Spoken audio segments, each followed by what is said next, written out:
yun, yung video na to is para sa mga nagtatanong sa atin kung kargado ba tayo and kung ano ba yung panggilid natin. So samahan nyo ako, buksan natin yung panggilid natin para makita nyo kung ano yung set ng motor natin.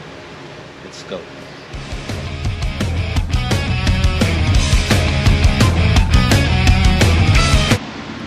So ayan na yung gilid natin. Pasensya na kasi medyo madumi. So bali ang pulley natin is MTRTA siya. So 1 out of 500 lang yata gumagamit yan, or 1 out of 1,000 kasi hindi siya masyadong kilala.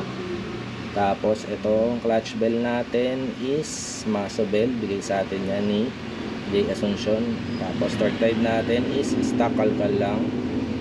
Tapos ang clutch natin is TSAMP. So matagal na sa atin yan, lagpas 1 year na. Ang spring naman natin is 1515 ng RS8. Tapos sa engine naman is naka bolt on cams lang tayo. Bali hindi inugot yung head nyan. Bali stock valve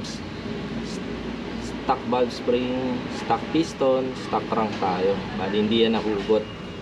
Tapos naka JBD B3 lang tayo na pipe.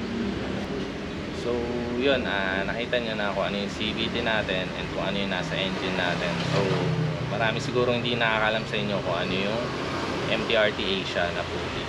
So para sa akin naman kasi is lahat yan ng brand is magaganda. Nasa nagtotono lang yan.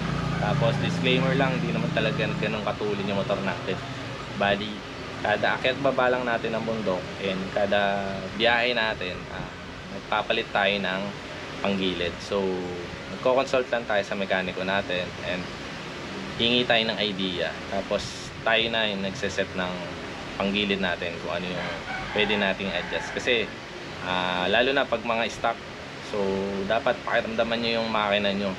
Tapos kayo na mag-adjust ng panggilid nyo. Kasi yung mekaniko natin, hindi sila yung kumakabit ng motor natin habang tumatakbo yan. So mahihirapan talaga kayong mag-adjust yan kung hayaan nyo lang yung mekaniko na mag-adjust. So yun lang yung para sa akin. So hindi naman ganun katulin yung motor natin. So panoorin nyo yung ibang mga mekaniko na nagpo-post ng video. So maraming matutulin dyan na stock. So yun, para makakuha kayo ng idea, panoorin nyo, search nyo kung paano lumalakas yung mga motor nila. So yun lang, yun yung para sa mga stock. Pero sa mga kargado, konting adjust lang yan. Simula arangkada, gitna, dulo, makukuha nila yan. Pero tayo, mga stock, mili lang tayo kung arangkada, gitna, may konting dulo lang. So yun lang yung bid natin na to, para lang to sa mga nagtatanong. So disclaimer lang, no, hindi talaga pantulin yung motor natin. So yun, salamat sa mga nanonood and salamat sa mga followers natin. So yun lang, sana nakatulong yung video na to sa pagtotono nyo. So yun lang, thank you.